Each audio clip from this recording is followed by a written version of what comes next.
Hello out there, and we are on the air. It's the Viper Cast tonight, week number 1 of the NFL and your fantasy football season kicking off, and we have a great show in store for you. We're going to talk about our starts and sits heading into week number 1 major. We have football. This last weekend, we watched Colorado and TCU light things up. A lot of blowouts going on in college football, but we had football going on. You could sit down from like 9 a.m. right until midnight if you wanted to watch football.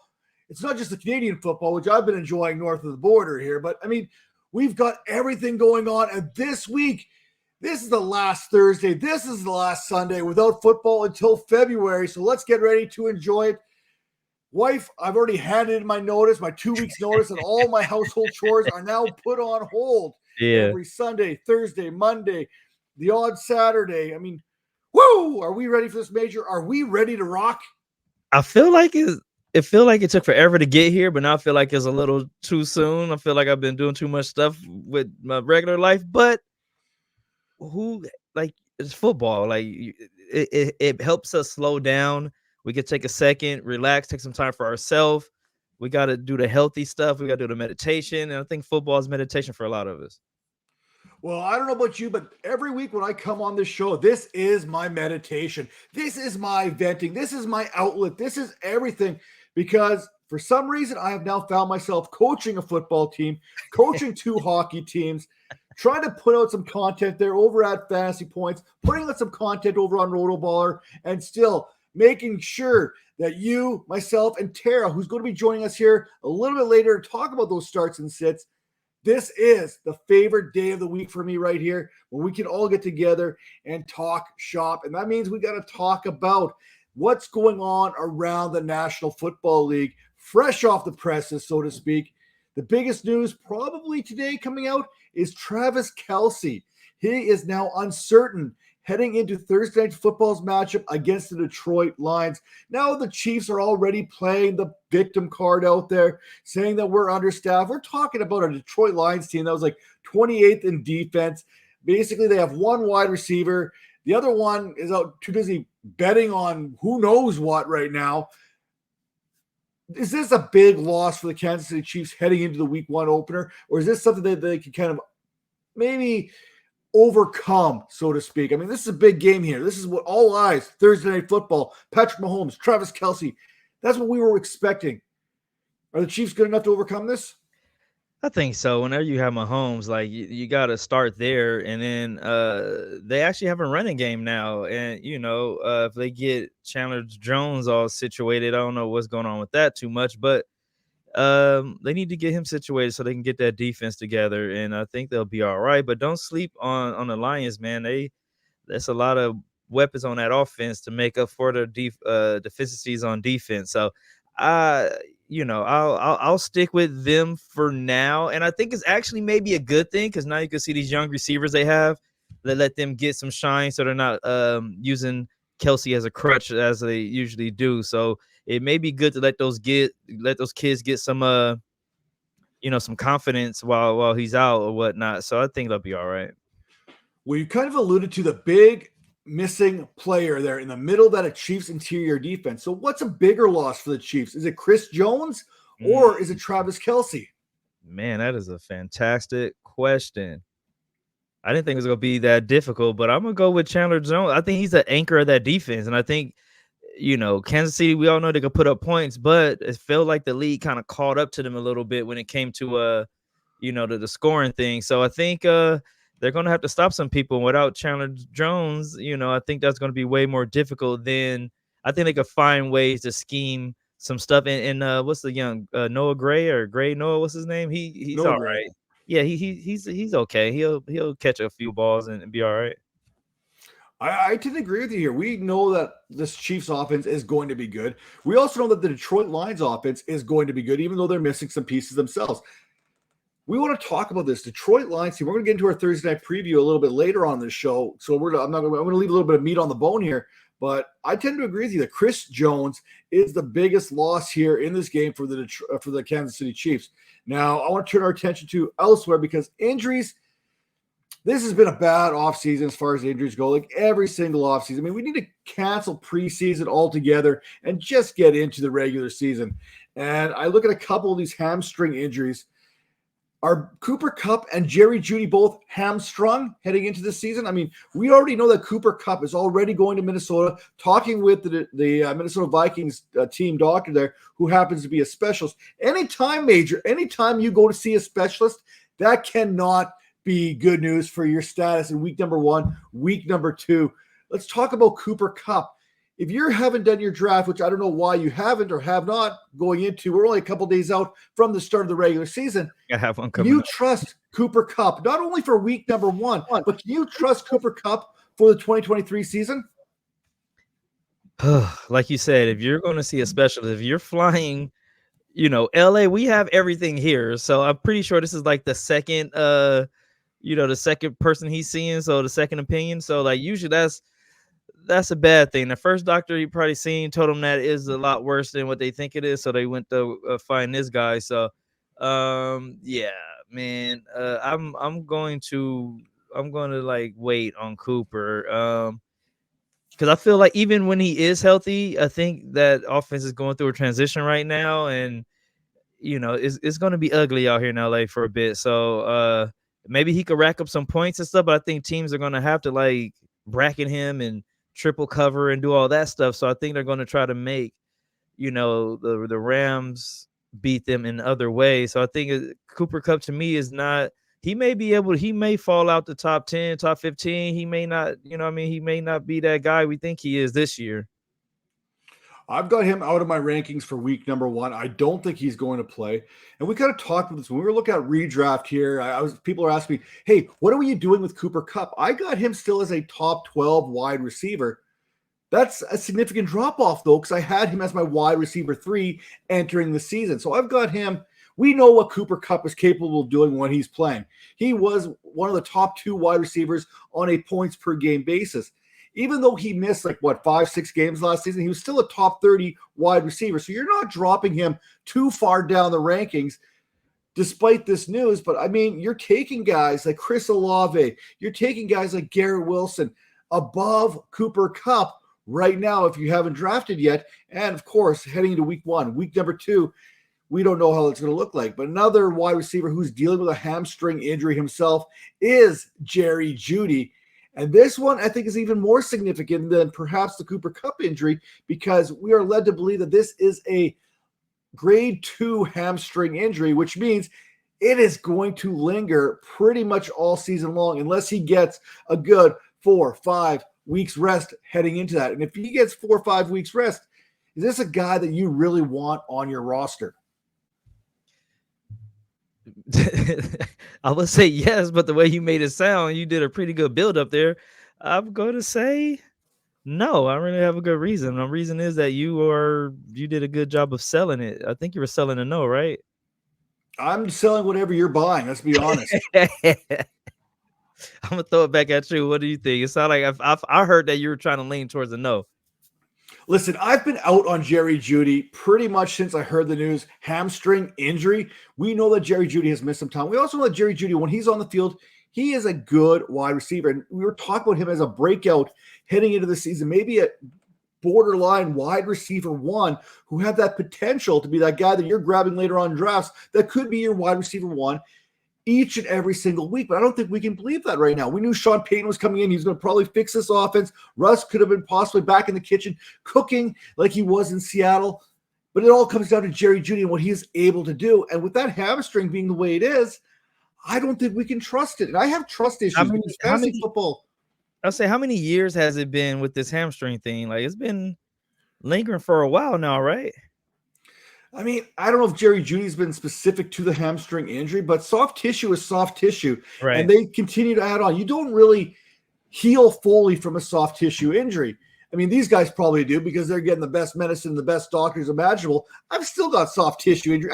I sneeze and my back is out. If I try to touch my toe, a hamstring is getting pulled. Let's be honest. Let's call it the way it is. I'm not going to recover nearly like these guys are going to recover. So That is where I thought on this, but I don't trust Jerry Jeudy. I need to have trust in my fantasy football lineups, and Jerry Judy's a guy that I just simply cannot trust right now.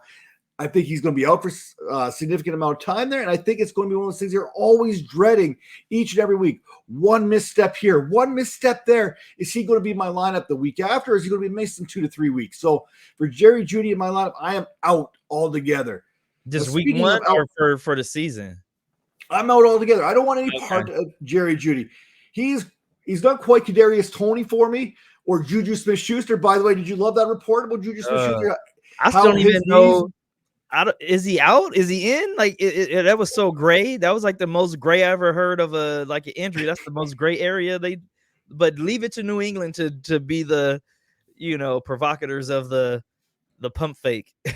Well, it sounds like he's in until his knee explodes, which will be the most explosive part of this Patriots offense in 2023. But how many times have you heard me on this show basically say Juju Smith-Schuster's knees are being held together by Hubba Bubba? Like I've been saying this for the last 2 or 3 seasons. This is the reason why I've been out on Juju Smith-Schuster every single year. And then for a report to literally come out and say, yeah, his knees are ready to explode. Really? I'm fanning Juju too. He's another fan. Him, Kadarius Toney, Jerry Jeudy. I have to have faith in my guys. These are guys you just can't have faith in. Another guy I don't have faith in is Arizona Cardinals head coach, Jonathan Gannon. Is he not the most inspiring head coach you've ever heard talk? Like, seriously, I'd rather stare at paint drying. At least I'm getting something out of the deal. I'd rather watch my grass grow in the middle of December when it's 30 below. I think that'd be more entertaining than listen to Jonathan Gannon speak any way, shape, form. I mean, this guy is horrible. And then he goes off. He wants to keep an element of surprise by not making the decision on Clayton Tooney or John Dobbs. This is not rocket science. And even if it was, you literally have a rocket scientist in your quarterback room to make this decision for you. Good one. That was a good one. Yeah. So when you look at this, you're the coach of the Arizona Cardinals. You got a little bit more personality than Jonathan Gannon here. Clayton Tooney, Joshua Dobbs, who are you going with week number 1 as your starting quarterback?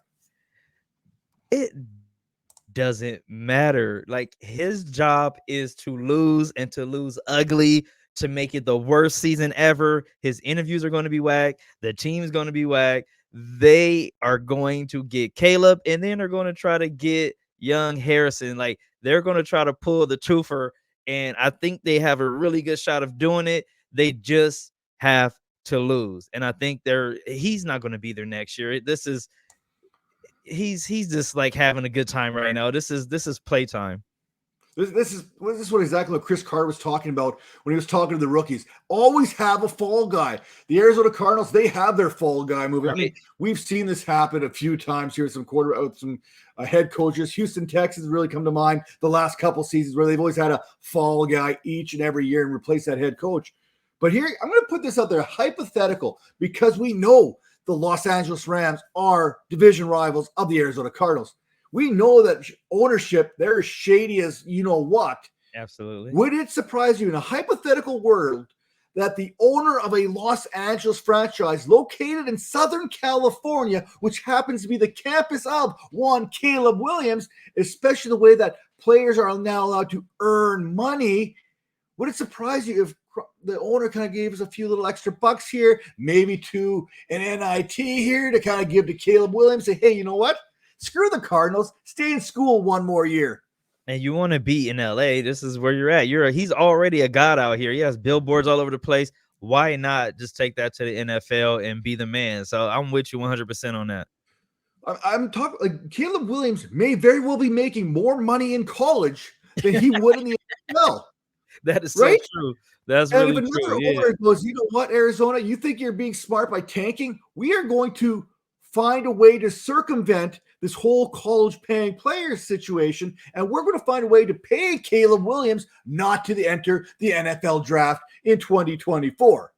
And I think he's going to have so much power. I think he can even come out this year and do like a Peyton Manning or no, not Peyton, it was Eli. And Eli, John Elway. Yeah, I think he's that caliber of quarterback and had that much cachet. Like you said, he's probably going to be one of the highest paid quarterbacks in the nation, and he's still in college. So I think this might be one of those situations where he gets to pick what team he goes to. All right. Well, speaking of teams that we're talking about, let's talk about that Thursday night football game. Let's talk about the Kansas City Chiefs and the Detroit Lions. Thursday night football, week number 1 of the National Football League. I'm Matt Donnelly. This is Major Caldwell, the fourth, and we are here to talk about Chris Jones. He still has not reported. We talked about whether or not Kelce or Chris Jones is the bigger loss for this Chiefs team heading against the Detroit Lions. And when I look at this team, I kind of like the Detroit Lions. I get why Kansas City's going out there and saying, hey, you know what? Our back's against the wall right now. People are counting us out. Stop it. No one's counting on a Super Bowl champion for once. So just stop it. And Dan Campbell, could you imagine the conversations going on in that Detroit locker room when Dan Campbell started to hear about the Chiefs having a little bit of a pity party for themselves? He's going out there and saying, hey, you know what? Go ahead and bite their knees. If they want to cry, let's give them something to cry about. You know Dan Campbell is talking about this. He's preaching about this. But if there's no Chris Jones, we know that Jared Goff has struggled in the past on the road. His home and road splits were completely different as far as fantasy is concerned. I have a feeling that Jared Goff is going to feel like he's at home if there's no interior pass rush from Chris Jones, which means this could be a long day for the Kansas City Chiefs defensively. We know that they're going to score points offensively because Detroit can't stop anyone defensively either. So this is going to be one of those high-scoring, barn-burner type games that we are not accustomed to seeing on Thursday Night Football. This isn't going to be the Indianapolis Colts, Denver Broncos 2023 Thursday Night Football game. If you want offense, this game is going to have 2 of the top 5 offenses a season ago, and they've gotten better. Jared Goff, not only does he have Amon-Ra St. Brown, he's got Sam Laporta and Jahmyr Gibbs coming to his lineup. These are guys that are absolute ballers right now, especially when we look at the PPR side of things. So we know Jared Goff is going to be slinging the ball. We know Patrick Mahomes is going to be slinging the ball. So who do you have, Patrick Mahomes or Jared Goff? Who is going to score more fantasy points in week number 1? I think I'll go with Mahomes going to score more fantasy points, but I think Detroit is actually going to win this game. And I think Goff is good enough to not mess this up. There's way too much talent around. I'm really excited to see what Gibbs is going to do. He could be, to me, he's like one of the top 3 for the rookie of the year already. Yeah, and with the injury to Kelce, I think it may deflate the team just a little bit, and I think they might kind of lean on that to start slow. I think Kansas City kind of likes to start slow anyway, but I think Campbell to me is probably one of the best coaches in the league, honestly, just off the speeches and everything. X's and O's may be one thing, but just like motivation and being there for the players and just like a real coach. Like he's probably the closest thing we got to a Ted Lasso in the NFL. So I kind of root for them, man, especially Detroit, the whole city, man. That city needs to win. So I'm going for Detroit. Well, speaking of Ted Lasso, our very own Ted Lasso has showed up here for the show, and we're going to turn the mic over to her right now because this is the best part about it. Thursday Night Football, we are talking about the Kansas City Chiefs and the Detroit Lions. And Tara, I know you've been listening backstage. Wake up. Major's got Patrick Mahomes as the top quarterback in this contest, but it's a little bit closer than people probably want to admit when it comes down to Jared Goff. But I want to turn our attention to the running back position, and we have Isaiah Pacheco and Jet McKinnon versus David Montgomery and Jahmyr Gibbs. Which duo of backs is going to score more for fantasy? Oh, it's going to be the Detroit running backs. There you go. Yeah. I mean, the thing that's going to push it over the edge is that they can line Gibbs on the out. It sounds like they're going to put Gibbs as a primary receiving threat. It's going to be interesting to see how it plays out, but they've said this is what they want to do. We know that they lack receivers. They're short on them. If they can utilize David Montgomery in the backfield as the primary backfield and work Gibbs in mainly from a receiving perspective and get the most bang out of their buck from both of them, then yeah, I can easily see where this is a high target game for Gibbs and a strong game on the ground for Montgomery. Well, we know that Montgomery, he can actually contribute in the passing game too. So you could bounce Jahmyr Gibbs out to the slot, out wide, and still have David Montgomery in the backfield catching passes. It's almost like someone may have been saying this all off season long, that both running backs in Detroit can coexist at the exact same time. But you look at this depth chart. We know Amon-Ra St. Brown's good. We know Marvin Jones can be a dependable target if relied on in small doses. But after that, we're back to Josh Reynolds, Khalif Raymond, Antoine Green. I mean, it gets thin pretty darn quick. And we've got playmakers like Jahmyr Gibbs and even Sam Laporta to a degree. You know Jared Goff is going to be looking for these guys. So I agree. I love this Detroit Lions backfield. I mean, I think we're going to see my gut just tells me this is going to be an Isaiah Pacheco type game where Jerick McKinnon maybe doesn't factor in the way that we want him to, even without Travis Kelce, which brings me to my next point. With no Travis Kelce, assuming that he does not play, Tara, who is going to pick up that slack for the Chiefs in this passing game? It'll be Sky Moore. It was always Sky Moore. Kadarius Toney, I would not bank on him if you were thinking this is the opportunity for you to go ahead and no. You can start him if you want, if that's what you want to do, Major. I would, but I wouldn't advise it. I think that if we're looking at not that Sky Moore can be a 1-for-1 replacement of a guy like Travis Kelce, obviously, but Sky Moore can play over the middle and pick up some of that slack underneath where they'll be lacking with Travis Kelce. So I think that's where, we're going to see Sky Moore step up a little bit. And I would predict that Kadarius Toney is probably going to be on a pitch count. So that's the direction that I would lean. Kadarius Toney's been on a pitch count for like 3 years. Yeah, but I'm leaning towards Rashee Rice. That man, he's a bully out there. Like if you watch any SMU games last year, you would know that he is better in the middle of the field, I think, than Sky Moore is, because he's just a little bit bigger, a little more stout. He can hit the linebackers and do all that good stuff. So I'm leaning. I'm gonna think Rice is gonna pick up some of that slack, them seam routes and down the middle of the field.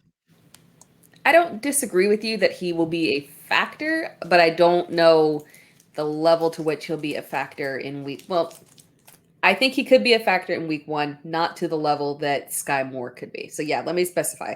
I'm with you on Rashee Rice and his potential within this offense and potential in week 1 as well. But I still think that Sky Moore is the guy that we want to look at. Well, for me, if any question starts off, should I start so-and-so or should I start Kadarius Toney? The answer is going to be not Kadarius Toney. If you say, should I start Tara Roberts in my flex spot or Kadarius Toney? I want to say Tara Roberts. There's a chance that I don't get a negative my in that position. Are better. It's true. Are they though? Mm-hmm. They are. Mm-hmm. Major, we just talked about me bending over, touching my toes and blowing a hamstring. My hamstrings are better than Tony's. Yeah, my Achilles though. I might be on my way to tearing that, but my hamstrings, they're good to go. So, it's all connected. It's all connected. But I agree. I think Toney's going to be on that pitch count. I mean, we've already talked about who is Kadarius Toney anyway? He's had one good game his entire career. He's never even come up to 74, 75 yards any other game in his entire career. And just because he plays for Patrick Mahomes, we should be anointing him as this big-time fantasy option? Stop it. Please, just stop it. I'd rather have Rice over Kadarius Toney. I'd rather have Justin Ross over Kadarius Toney. I'd rather start Noah Gray over Kadarius Toney, for crying out loud. Yeah, and it's the first Matt rant of the year. Thanks, guys. We're already getting started. We're on the first game, and he's already into the rant. We're 24 minutes into the official kickoff of the 2023 season here on the Vipercast. But that brings me to this next point. If you had a trio receiver, I was originally going to ask Amon-Ra St. Brown or Travis Kelce. No longer am I able to ask that question. So let's go Sky Moore.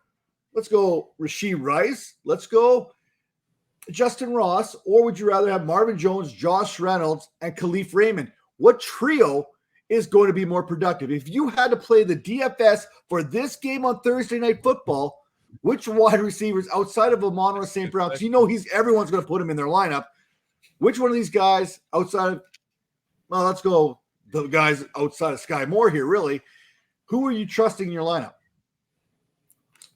I mean, it's gonna be the Kansas City guys. But I will say that Josh Reynolds is an interesting play.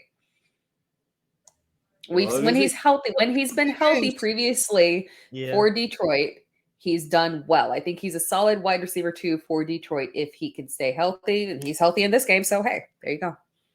Yeah, I think St. Brown is going to eat. He's going to have a Cooper Cup type target ratio going on compared to his teammates, and I think Kansas City is going to spread it all around like the good old fashioned New England teams of the past. So, um, yeah, I'm gonna go with those. I'm gonna go with Terra on that one and go with the Kansas City receivers. I'm going to go with Josh Reynolds, man. Like I said, Terry kind of alluded to it a little bit. Josh Reynolds, when no one's counting on him, that is when he steps up, which means if you're not putting him in your lineup, that's when he's going to have that big fantasy game. This is that game right off the get-go of the season. I just think he's going to have one of those sneaky type games that Tara kind of alluded to a little bit earlier. But now let's move along here to the rest of the season here, the rest of the schedule here in week number 1. Tara, week number 1. What is that one game that you are most looking forward to, and what has your attention in this game? Oh, I'm most looking forward to the Buffalo Bills versus the New York Jets. I mean, this is gonna set the tone right here for that entire division because we've got Buffalo, who has been the darling of that division just for all the history of ever, and now all the recent history of Josh Allen. Okay, and now we've got the New York Jets. We've got Aaron Rodgers coming in here. We've got Garrett Wilson ascending to greatness. We've got the Brees Hall and Dalvin Cook drama. And what's the split going to be? They're both going to play. So there's a lot to love in this game. And I don't think it's going to be, obviously these are two very stout defenses. And that's another thing as well. This is a fine defensive matchup for both teams. Talent galore across the board. There's no true weakness in either team. So overall, this is just going to be a nice, solid, potentially close game. It's going to tell us a lot. If the Jets are able to hang in there, we could see this division being incredibly competitive. Or the Jets could get exposed in week 1. And it turns out that this was not the deal. The Aaron Rodgers deal was not the deal that was going to put them over the hump. So we're going to learn. We're going to learn this week. I'm looking forward to it. Does Aaron Rodgers repeat the Brett Favre experience here in New York? That's kind of the question. I mean, the good news is here for week number 1, there's no Von Miller for the Buffalo Bills. The bad news is this is one of the best pass defenses last season. I think they were 7th in fantasy points surrendered to the quarterback position, and they didn't have their entire secondary together at any point. Now you got all these guys coming back. Tre'Davious White, Dane Jackson, Micah Hyde, Jordan Poyer. These guys did not play very much together last season. They're all going to be there week number 1 against Aaron Rodgers and this New York Jets team. So that is one of those things that I agree with you. It's going to be interesting. And let's hope for Aaron Rodgers' sake, he doesn't repeat the struggles of Brett Favre. Remember, Brett Favre, he came out hot that first season there with the New York Jets, and then it just went, But Tara, as the resident Packers fan, knowing what you know about the Brett Favre experience in New York, what would make you happier if Aaron Rodgers repeated that, or if Brett Favre still had that distinction all to his own? As a Packers fan, all I'm looking for is for him to play the required amount of games for us to get the pick that we deserve. So that's all I'm looking for. I know that's not the answer that you want, but that's all that Packers fan, like just in general, just no Packers fans. That's what we're looking for. We're looking for the percentage of games that he plays so we can get our pick. That's it. Hey, fair enough. Major, what game are you turning your attention to? I'm gonna go with the Jags and Colts. You got the future of the quarterbacks. You got 2 of the biggest, strong arm, fastest, the 2 prototypes of what the future of the NFL is going to look like. You got it in the first game.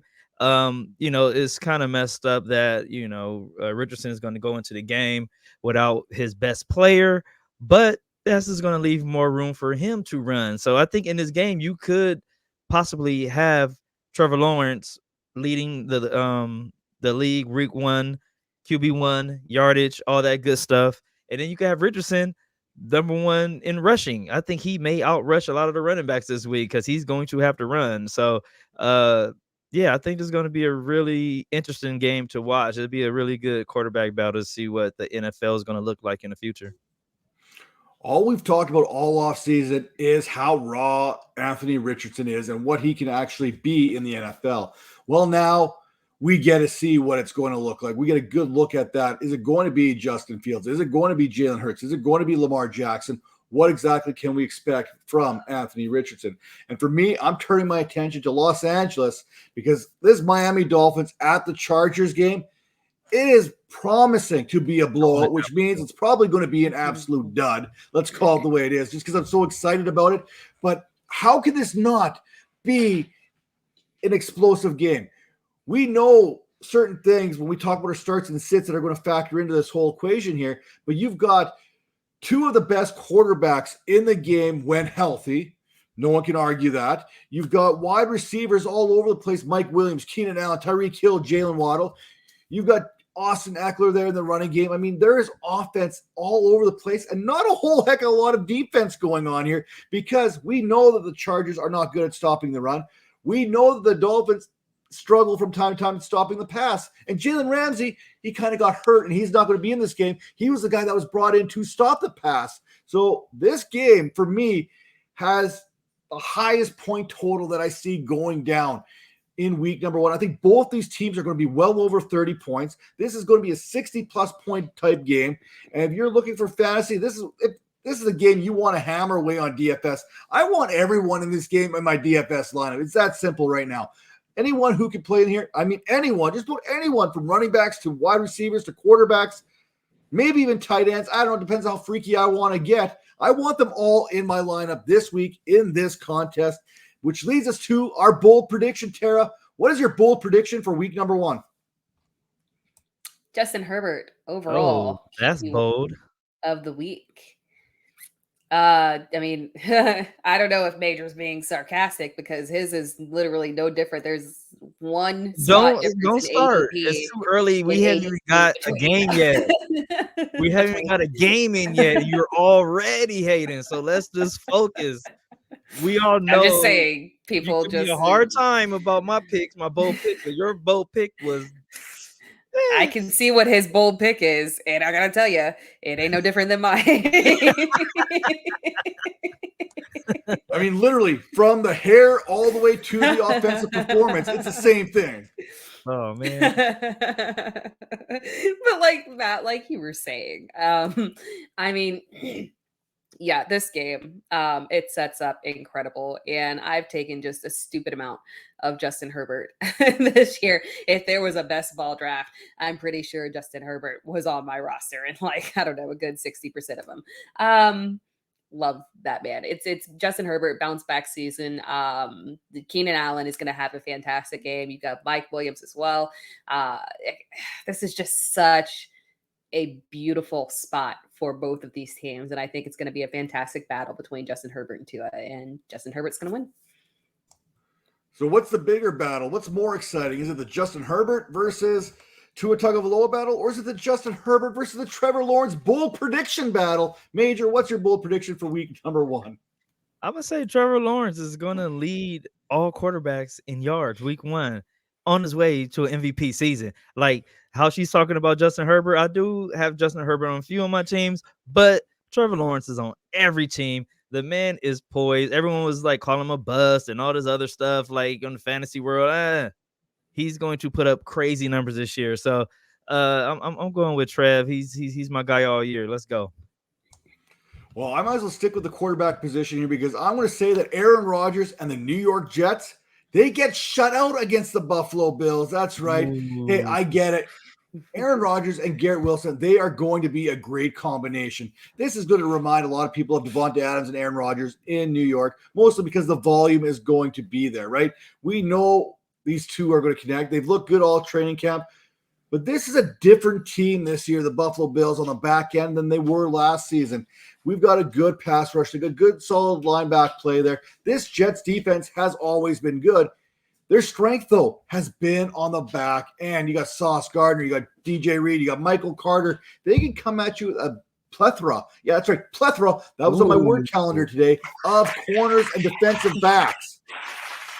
So for that reason, I am out on Aaron Rodgers this week because I think this whole Buffalo Bills secondary, and by the way, I think I listed off basically every New York Jet DB instead of every DB there for the Buffalo Bills. And I talked with Micah Hyde, Jordan Poyer, Tre'Davious White, Dane Jackson. I mean, they're just as good. There's not going to be a whole lot of passing going on in this game. I really don't see that happening. I think this is two good offensive teams. Unfortunately, they're playing against two better defensive teams, especially week number one. We know that defense is typically ready a little bit more, a little bit crisper than the offense. So, yeah, right now, Aaron Rodgers and the Jets are going to lay a goose egg is my bold prediction against the Buffalo Bills week number one. Tara, we're talking about starts and sits. So give me a start at the quarterback position. I'm doing a streaming start. Didn't want to go too obvious. And we are going with Derek Carr versus Tennessee. It is the Derek Carr bounce back season. And what finer way to do it than against Tennessee? Because let's be honest, there is nobody in the NFL, no team in the NFL that you would rather throw the ball against than the Tennessee Titans. So yeah, just expect Derek Carr to go out there and make it rain on Tennessee. Derek Carr, I mean, the Saints, I don't know how they managed to do this, but you look at their whole season and the matchups they got, especially at the quarterback position. I don't know how they pulled this off, but there's not a single good quarterback versus quarterback matchup in their entire season this year. Major, tell us about your must-start quarterback and how bold of a prediction this is as well. Hey, I'm going to keep pounding the table, tell somebody, hear me. I'm going Trevor Lawrence again. I do like Indy's defense, and I think the offensive plan for the Colts is going to be run the ball with the quarterback, run all the, a litany of running backs that whoever's left, run them into the ground, throw it every now and then. But they have to keep Trevor Lawrence off the field. So I think it may kind of backfire me just a little bit, but I think he's poised for MVP season. Like I said a minute ago, like you could just tell by I'm big on like marketing and advertising and all that good stuff. And NFL's done a pretty good job of putting him pretty much in front of everything that's been going on all off season. So I'm going Trevor Lawrence for the win and to be that guy. Now, I know I made fun of Josh Allen and he's going to struggle there against New York and everything going on there. You're going to start 8 quarterbacks guaranteed regardless of the matchup each and every week. That's Patrick Mahomes, Jalen Hurts, Joe Burrow, Lamar Jackson, Justin Fields, Trevor Lawrence, Justin Herbert. These are guys you're starting no matter what. Even if they have a tough matchup, they're good enough to overcome it. So for me, one of these guys, maybe it's a streaming type option for you too. Like you said there, Tara, when you went to Derek Carr, but I'm going to go with Jordan Love, because when Aaron Rodgers left Green Bay for New York, that opened up a vacancy as the mayor of Chicago, the owner of Chicago. And Jordan Love has an opportunity to become the new owner of the Chicago Bears. And it starts right now in week number 1. I love this whole thing with Jordan Love right now. I love his offensive weapons. I love the fact that we're going to get to see what Mike LaFleur's offense truly is meant to be. Because we could talk about LaFleur's offense last season, the year before. It was Aaron Rodgers' offense. There was no way that Aaron Rodgers was running somebody else's offense, right? Tara, you know this as much as anybody.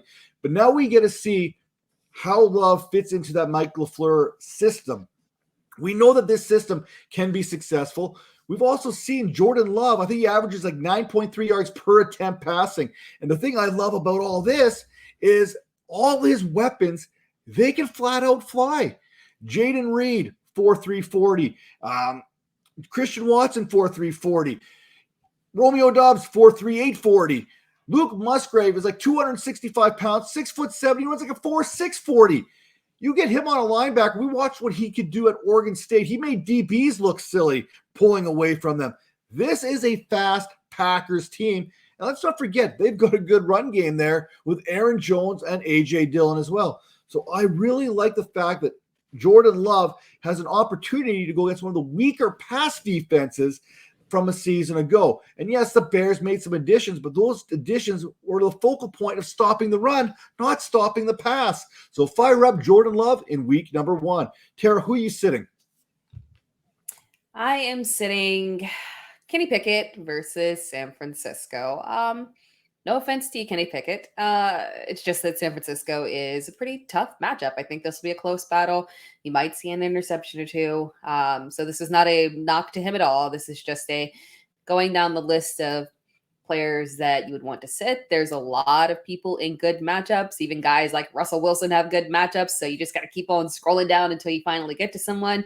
And also, for the record, Matt stole mine first because he was in the show sheet first because he makes the show sheet. So he got the first dibs on the only guy with a top 12 ADP that I would sit. So unfortunately, Kenny Pickett, you got it. This is no hate. I just didn't have a lot to pick from.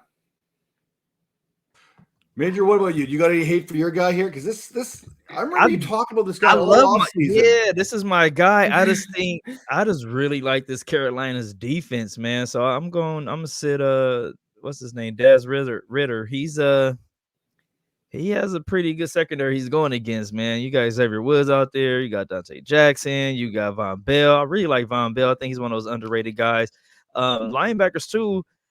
Justin Houston to me is one of the best like glue guys in the league. He's not the star, but he's always making plays. I think he's a leader, and he's going to bring all those young players together, all those other linebackers like Shaq Thomas, all those guys. And then, you got the young quarterback out there, so it's going to be a lot of excitement and everything going on in Carolina. So I think Dez is going to have to wait another week before he gets going. I think they're going to have to try to run the ball because that secondary just a lot of veterans out there, and they know little tricks that can tie up these young guys. So hopefully he does well because I do like him this season. I want him to do well, but I just think that Carolina defense is going to be one of the best ones in the league. Well, Justin Houston should be a leader because he's older than half the coaches on that Carolina Panthers coaching staff. Yeah. For me, it's Deshaun Watson. I'm sitting this guy mostly because I just don't like him. I mean, really, I don't know. Maybe his shoulder's a little stiff. I mean, he hasn't quite looked quite right since coming to Cleveland. Maybe it's the fact that he can't fit this Kevin Stefanski offense. We saw him last year not work out there. We've watched the preseason. He still hasn't looked good through the preseason. Maybe the problem isn't the offense. Maybe the problem is Deshaun Watson. Really. And we're touting him as a top 9, top 10 quarterback? No, what have you done? Absolutely nothing. Absolutely nothing. So for that, until I see Deshaun Watson actually do something, I'd rather start Kenny Pickett against the San Francisco 49ers than start Deshaun Watson against the Houston Texans, for crying out loud. I am not starting Deshaun Watson until I see Deshaun Watson do something. Now, moving along to the running back position, before I actually blow like an artery in my neck. I feel I was gonna rebut a little bit, but hey, I'm gonna let you eat that one. Another rant, two rants already. I can just see if you're just listening to the show right now, you got to go to the YouTube channel and you got to watch like Tara's facial expression. She doesn't know if she should jump in right now. She's got something to say. She's like, no, I'm just gonna let it go. Moving on to the running back position. Tara, who's that running back you are starting this week? For the record, my argument for sitting Deshaun Watson was not going to be that passionate. So I'm glad he took that one because it was going to be a lot less. Just a lot less, yeah. Yeah. My start at running back, we don't have to dive into it. We already talked about it. It's Jahmyr Gibbs. Again, the opportunity is extremely high within this offense for him, and it might feel risky taking him and putting him into your starting lineup given the fact that we genuinely don't specifically know how they're going to use him, but it sounds like it's going to be in a lot of positive ways, so I'm willing to risk it for Jahmyr Gibbs. If you've got him, start him. And Major, what say you about the running back position as our running back guru? I tried to go a little bold here. I'm going to go with DeAndre Swift. Everyone on this show always talking crap about my guy falling apart and all that good stuff, but he will give you a game or two before he gets hurt. He will give you one of those ones. And I think New England's defense is not what they used to be. And I think there's potential for big plays, catching the ball and actually running the ball to backfield. Swift can go like 100 yards in like 4 seconds. So like, I think and in that offense, he's running against like 7 in a box. So he's going to have opportunity and space. And he's one of those type of running backs who can take advantage of that space and opportunity. Well, speaking of opportunities, my running back is going against the Houston Texans team that gave up over 2,400 rushing yards. That's 250 more rushing yards than the next closest team, which happens to be the Los Angeles Chargers. More on that a little bit later. How do you not love J.K. Dobbins in this contest? Todd Monken's already said he wants Lamar Jackson to run less. Well, the best way to make Lamar Jackson run less is give the ball off to J.K. Dobbins and Gus Edwards. Against the Houston Texans team, I think that can be accomplished. So for me, J.K. Dobbins is one of my must-start running backs for week number 1. Now we go from must-starts to must-sits. Tara, who do you got sitting? It's Breece Hall, unfortunately. You can't risk it. He is going to play. He and Dalvin Cook are going to play. We do not know the specifics around what the split will be, around the limitations that Breece Hall would have. But it is tough to imagine that he comes back to a very aggressive workload in week 1. And I do not like the matchup with Buffalo. So I just don't think this is the one where you want to go ahead and put him in. So if you can afford to sit him, I would advise it. I think for the most part, when you were drafting your teams, you were kind of already anticipating this with Breece Hall. Hopefully you grabbed him as your RB3 at best right now. So a guy that maybe was in your flex position that you kind of work in and out of your lineup. Major, who is that running back you're sitting? I'm going to go Joe Mixon versus Cleveland. His offseason's been a little shaky there, so he's dealing with that. And I don't know. I like Cleveland's defense. I think Cleveland, they have to they have to put it all together at sometime, right? Like they can't just keep being like superstars here and there. Offense kind of does something, but then the defense doesn't do anything, and then vice versa. Like they have to find a way to put that thing together. And I think this has to be that season. I know we just gave some bitterness towards Deshaun, but I think he'll be all right. It's really hard to come Deshaun back. don't play defense. You can keep talking about it. Deshaun don't play no defense. Well, but see, like football, you're a football guy. You know that the best defense is having the quarterback who can the pace of the game. And I mean, Tom Brady was the greatest because of being that guy. You know what I mean? So, yeah, I just think that they need Deshaun to be Deshaun on offense, and then they need to like figure out this defense thing because they got way too many stars on that defense to like give up so much. So I think they're going to try to put it together again, trying to be bold. Even Trent Dilfer was a Super Bowl winning quarterback because of a good defense. Just going to throw that out there. For me, my sit, and this one hurts. I've never wanted to be proven more wrong. This is your guy when it comes to a sit than I do right now. But I'm looking at James Conner here against the Washington Commanders team. We talked about how J.K. Dobbins is facing a Texans team that's given up over 2,400 yards last season. Well, the Washington Commanders with Daron Payne and Jonathan Allen, the towers of power inside that interior defensive line for the Commanders, they only allowed 1,331 rushing yards a season ago, which was the 5th fewest. This Cardinals team is about as dysfunctional as you could possibly get right now. Hopefully Connor can find a way to get volume out of this somehow, some way, break off a couple runs, fall into the end zone, whatever it takes to prove me wrong, because I really want Connor to have success. I just don't see it happening against this Washington defense that's been so good against the run. So for me, I'm out on James Conner, especially if I have other options out there that I could trust a little bit more at the running back position. Maybe one that I have in my sleeper spot for week number 1. We'll talk about that in just a second. Now, Tara, quick rebuttal, because I see you're trying to bite your lip here a little bit. What do you got? Yeah, I wholly disagree with you on James Conner. I will not be sitting him. I will be starting him. The volume will be there because do we really think that they're going to have Clayton Tune come out there and chuck it for 40 attempts? I don't think so. I think it's going to be a pure volume play for James Conner. They have to run the ball. There is nobody else. As long as he is healthy, he is the guy that I am running out there with confidence. And then you tack onto that. Even if the efficiency is low on the ground, you have the upside that he is also the pass catching back. He is the true 3-down back. He does not leave the field. He is on the field, period. And that right there gives him a nice boost up. And we've seen how productive he was in the back half of the season when the team was a total horrible mess. So he plays and thrives when that team is awful. So I encourage it. What? I'm looking forward to it. I want Yeah. them to be awful because what I saw with James Conner last year when that team was terrible, it was beautiful. As I say, So garbage time is terrible. don't sleep on garbage time. yeah, be terrible, Well, Arizona.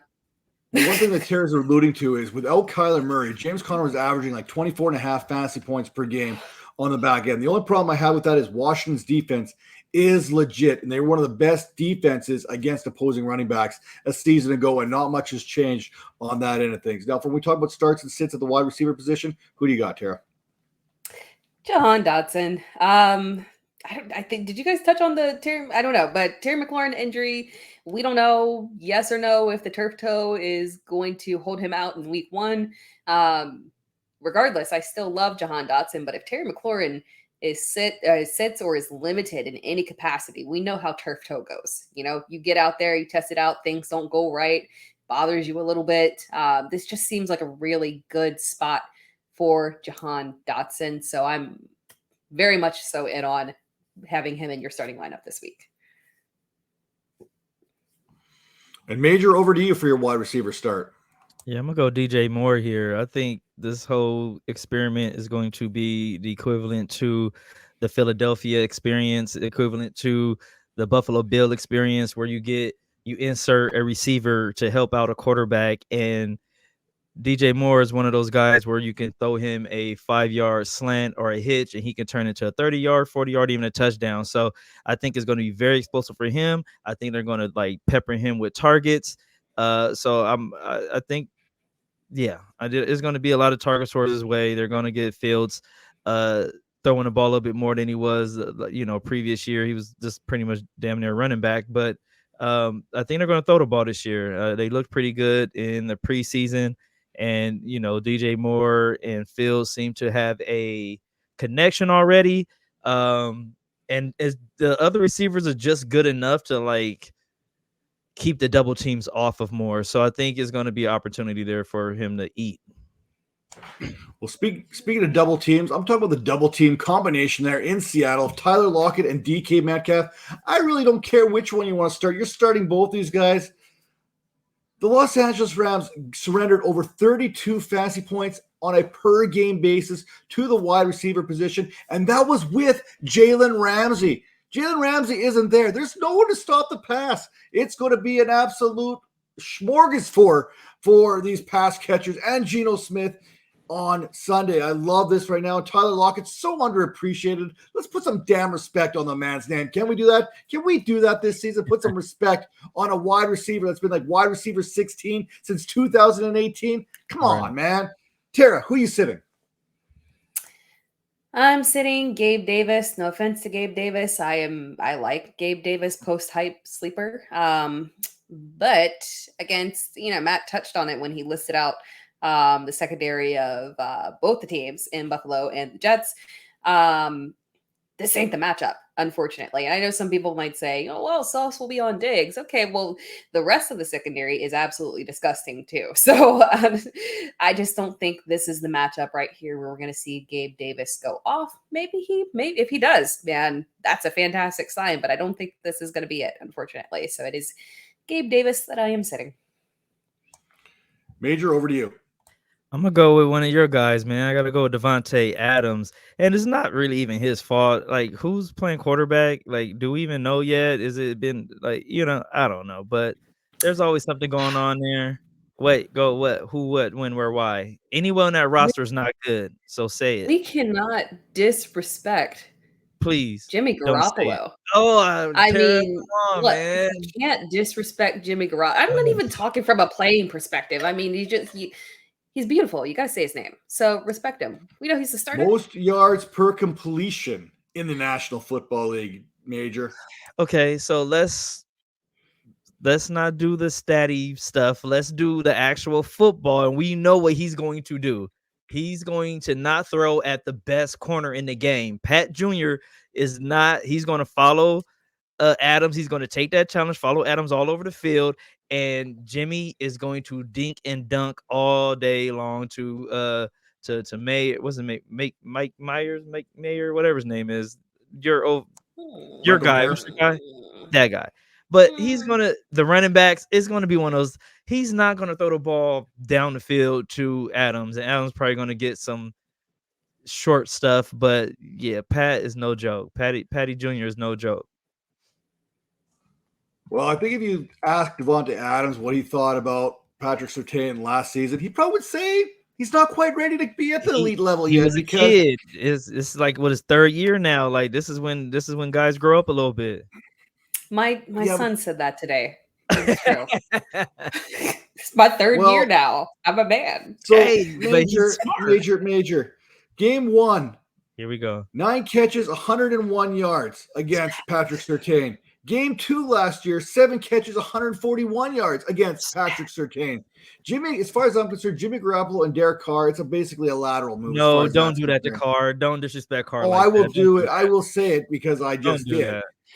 I'm just going to tell you right now, Davante Adams, he don't care. He already told Patrick Surtain in no certain words, he's not ready to cover him yet. And hey, we're talking about Davante Adams. Now, Major, I'm going to rebuttal you. I bit my tongue when you talked about DJ Moore being a must start. 2 words for you. Jair Alexander. Mm-hmm.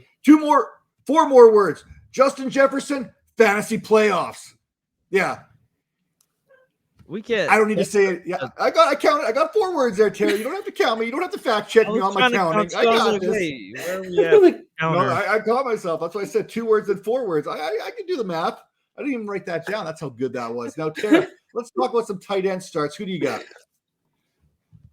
My tight end starts. So just for the record, again, Matt took the low-hanging fruit on this one. But if I was not going for the low-hanging fruit, it would be Juwan Johnson, who is actually a streaming option. So I think I played this correctly. Top streaming option. We talked about injured, so many injured tight ends, unfortunately. Travis Kelce, George Kittle. If you need to stream in week 1, I'm sorry that you have to do it.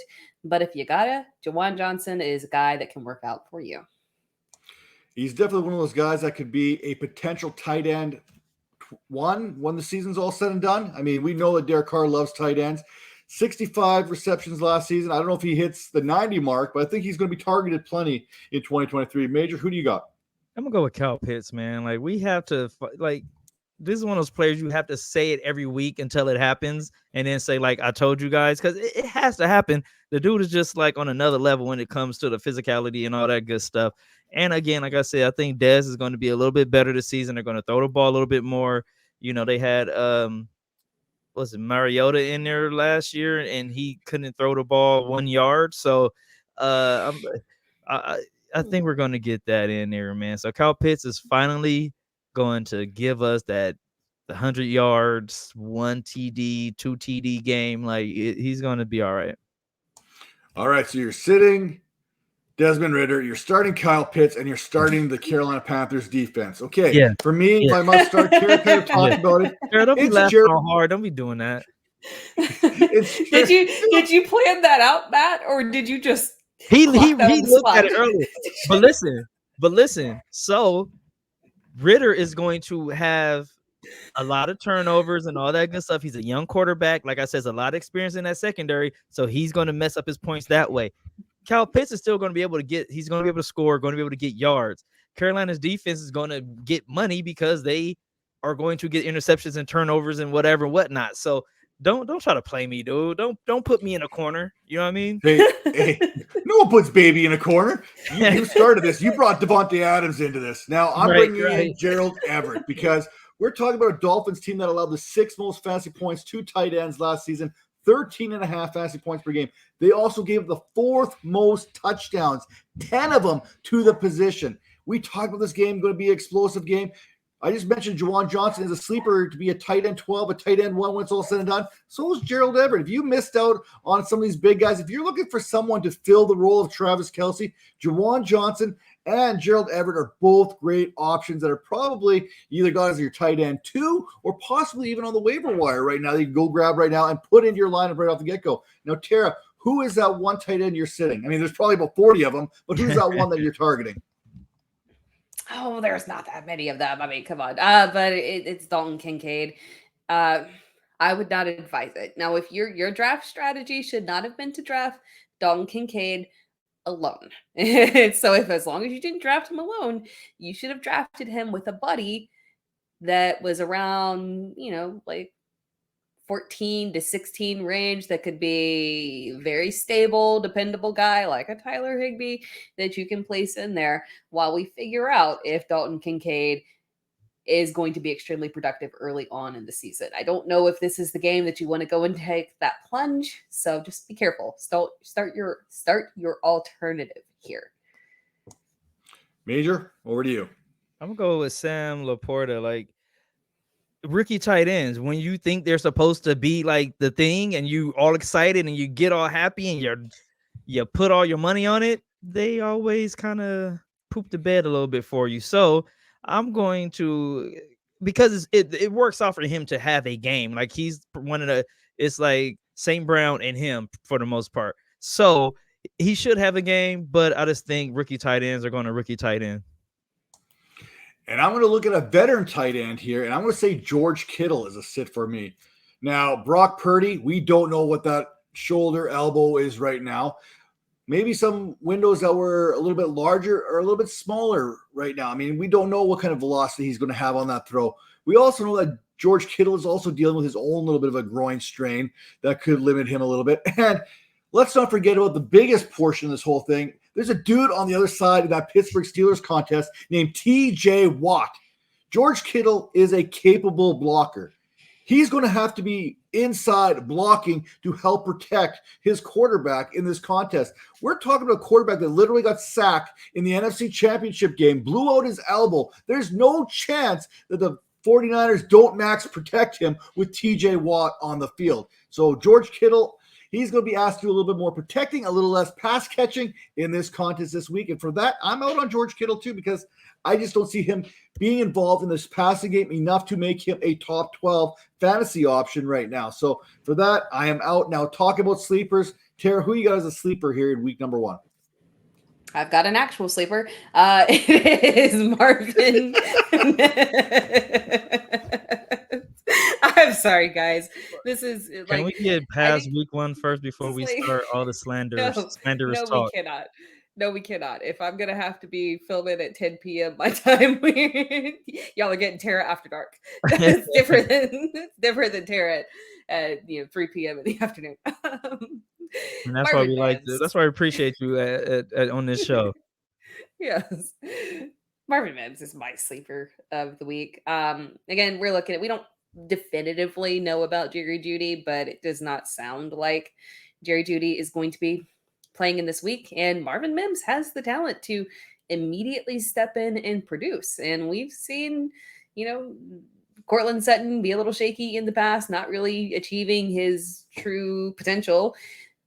Marvin Mims could step in there and just show off and just be better. It really could happen. And there's not a more perfect matchup than, unfortunately for you, Matt, against the Las Vegas Raiders defense. It is the perfect matchup for a little coming out party for Marvin Mims.